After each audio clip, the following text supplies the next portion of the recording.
Good morning everybody and welcome to Rational Thinking. My name is Joshua and today is the 9th of July.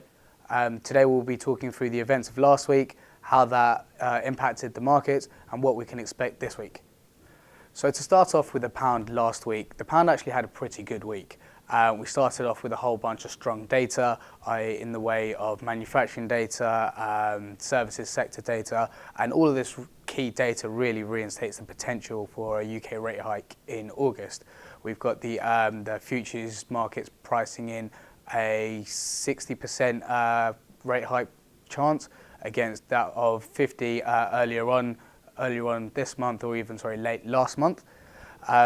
Also, something that helped the pound was Bank of England Governor Mark Carney.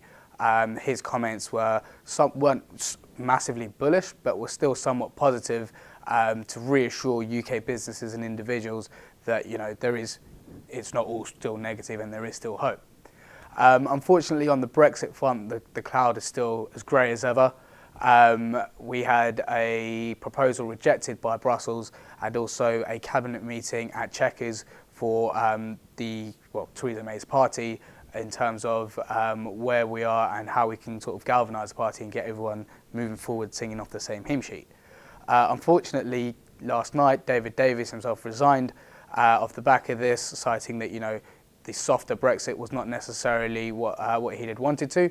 But in any case, it still paves the way for how we react in light of this. So in regards to the US dollar, the dollar had a pretty mixed week. The beginning part of the week was buoyed by potential trade negotiations, the ramifications that this could have on the global economy, and what this could mean in the short term for relations between the US, the Far East, and potentially even Europe.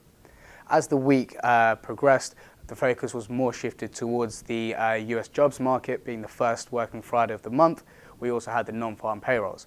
The non-farm payroll figure was printed at 213,000 against a previous of 195,000, showing a 37,000 increase in jobs for the US from the last month.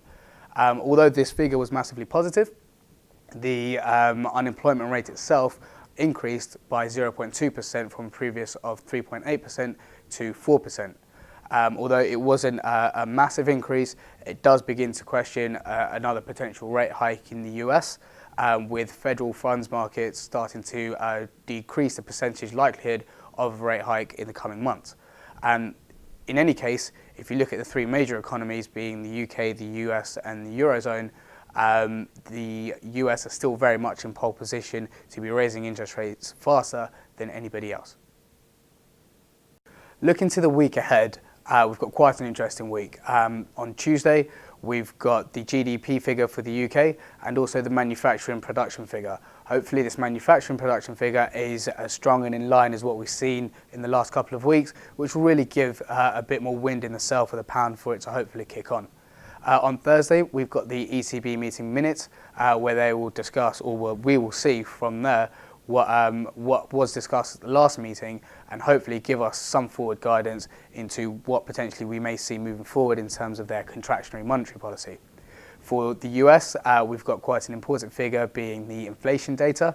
That again will be quite heavily scrutinised and heavily watched because, as we all know, the Federal Reserve really likes to keep an eye on both inflation, which we're expecting on Thursday, and also the employment figures which we've had on Friday gone.